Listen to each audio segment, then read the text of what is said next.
America, can the Trump administration influence Europe today? Why is nothing happening? Both President Trump and his team have stated that this is a taboo. Territories need to be discussed because it is not just about a piece of land, but about the people who live there and who have expressed that their future is connected with the Russian Federation. Also, that weapons should not be supplied there. On all 3 points, first and foremost, Zelensky himself, after being rude to Trump in the White House, then going to London, where he was pampered, returned to Kyiv and began making even more defiant statements, including rejecting both neutral status and discussions on territories. No, they say, give us everything. And what does that mean? That you have banned everything Russian, including the canonical Ukrainian Orthodox Church, a sister church of the Russian Orthodox Church, the media, and education. Now, there is a new bill in the Rada to prohibit speaking Russian during school breaks. Before, it was only banned in lessons. And do they want to bring back citizens to this country who said in a referendum, "We are Russians. If we had all our rights, we would be Russian citizens of Ukraine"? But you are trying to exterminate us, both physically and legislatively. In this situation, it turns out that Europe is not only showing an affront to the analysis of President Trump and his team, who stated that the issue of territories should be discussed and resolved without NATO, but Europe also wants to egg on Zelensky himself.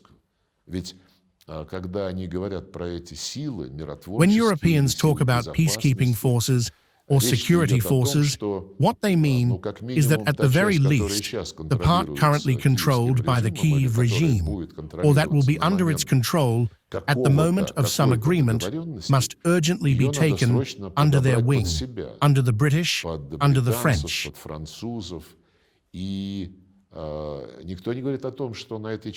No one is talking about the fact that in the rest of Ukraine, which will return, or has already returned to its native harbor, the linguistic, educational, and cultural rights of all, both Russians and national minorities, are fully ensured. But when the remaining part of Ukraine, if it indeed continues to exist in some form, is taken under control by the security forces of NATO countries, no matter under what flag, no one is saying that they will then strengthen democracy in the remaining territory, that they will repeal the racist, Russophobic laws that eradicate everything Russian. No one is saying this. And if that is the case, then it means these security forces will be perpetuating the Nazi regime with a ban on everything that even remotely reminds of the Russian roots of this country, which itself came into existence thanks to the Russians. How can agreements be made in this case? If President Putin, in a conversation with President Trump, agreed that we would not strike energy facilities, even though we were not doing this, for 30 days, and yet, right after that, a strike hits an oil depot in Kuban, it turns out to be some kind of vicious cycle. How much patience is needed? There were many more such examples. I said that this is an untrustworthy regime. This happened the very next day after the conversation. But not only is it untrustworthy, I think there is already some new quality to these characters.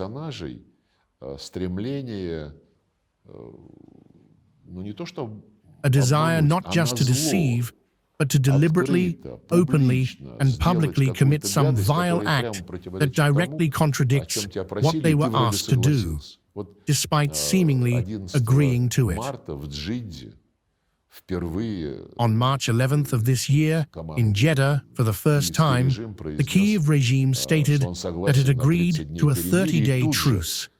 Immediately, they shifted the responsibility to Russia, saying, now you must immediately and unconditionally agree. Various Macrons, Starmer, and von der Leyens immediately started shouting that now the ball was in Putin's court. Yet just 3 days earlier, they had all been saying that there would be no truce, that before negotiations, Ukraine needed to be pumped up so it could negotiate from a position of strength. They instantly changed their position as soon as the wind shifted. On March 11th of this year, the Ukrainians and Zelensky said, fine, we are ready for a truce, but now President Putin must be forced. That very same day, they launched a record number of drones, around 340, at central regions of Russia, including Moscow and the Moscow region. This had never happened before. The West swallowed it all. No one said, how dare they, even though they had just reached an agreement and the Ukrainians had publicly stated they were ready for a truce. Now, are you waiting for Russia to respond accordingly? They launched 340 drones at exclusively civilian targets. Our air defense worked reliably. We are observing the same thing now. When preparations were underway for the meeting in Riyadh, at first, based on the understanding between Putin and Trump, we agreed with the American administration that US and Russian experts would attend. But apparently, in Washington, there are such active guys who want to lock something in as quickly as possible. As you know, they also invited the Ukrainians. They arrived a day earlier and stayed after our experts had left.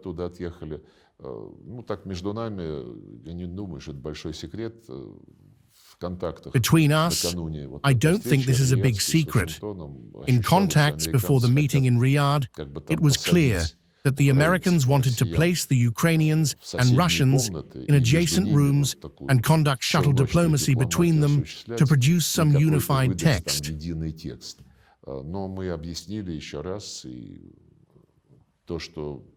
But we explained once again, as discussed by our presidents, that we have an absolutely clear understanding that the presidents agreed to move forward in a way that ensures everything is reliable and that no more baseless documents are adopted.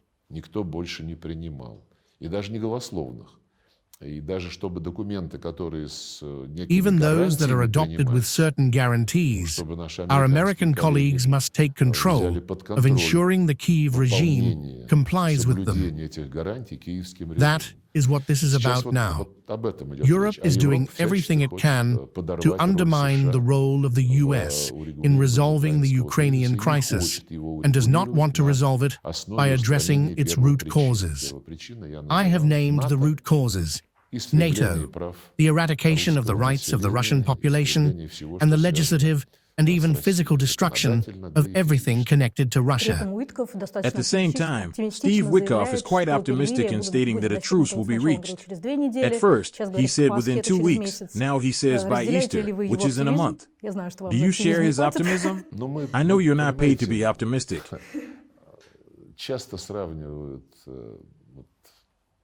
There is often a comparison between the habits and traditions of the Soviet Union and what is now manifesting in some Western countries.